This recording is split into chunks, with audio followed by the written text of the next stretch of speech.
नमस्कार मंडळी, परत एका नवीन रेसिपी सोबत डिंपल्स किचन मध्ये तुमचे मनापासून स्वागत आहे। आज आपण जराही साखर किंवा गुळाचा वापर न करता पौष्टिक आणि सहज बनवता येतील असे सुके खोबरे आणि ड्रायफ्रूटचे लाडू कसे करायचे ते बघणार आहोत, जे शरीरासाठी खूप फायदेशीर आहेत। तर चला रेसिपीला सुरुवात करूया। लाडू बनवण्यासाठी इथे मी 1 कप सुके खोबरे असे छोटे छोटे तुकडे करून घेतले आहे। त्यासोबत 15 बदाम, 15 काजू, पाव वाटी काळे मनुके आणि 12 खजूर असे बी काढून घेतले आहेत। काळ्या मनुक्याच्या जागी तुम्ही आपले नेहमीचे जे मनुके असतात ते वापरले तरी चालेल। सगळ्यात आधी आपल्याला सगळे खोबरे मिक्सरला बारीक करून घ्यायचे आहे।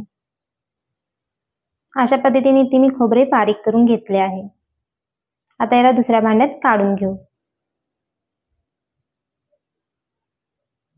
त्यानंतर बदाम आणि काजू ही मिक्सरला बारीक करून घ्यायचे आहे।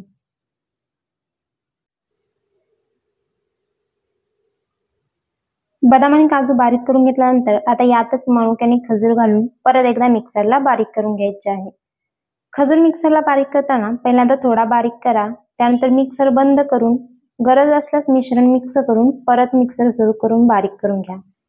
परत मिक्सर बंद करून गरज असेल तर पुन्हा मिश्रण मिक्स करा आणि परत बारीक करून घ्या। असे चेक करत करत हे मिश्रण आपल्याला बारीक करून घ्यायचे आहे, ज्यामुळे मिक्सरला ओव्हरलोड होण्याची शक्यता कमी होते।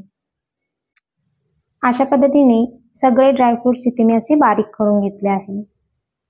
आता हे दोन्हीही एकत्र काढून घेऊ। त्यानंतर यात पाव चमचा वेलची पूड घालून सगळे व्यवस्थित मिक्स करून घ्यायचे आहे, म्हणजे लाडू एकदम सहजपणे वळले जातात।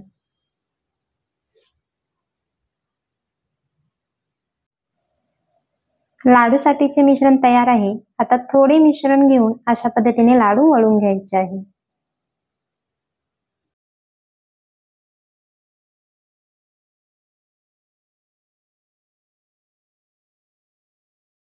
थोडेसे हातावर असे फिरवून घ्यायचे, म्हणजे बरोबर लाडूचा गोलाकार तयार होतो।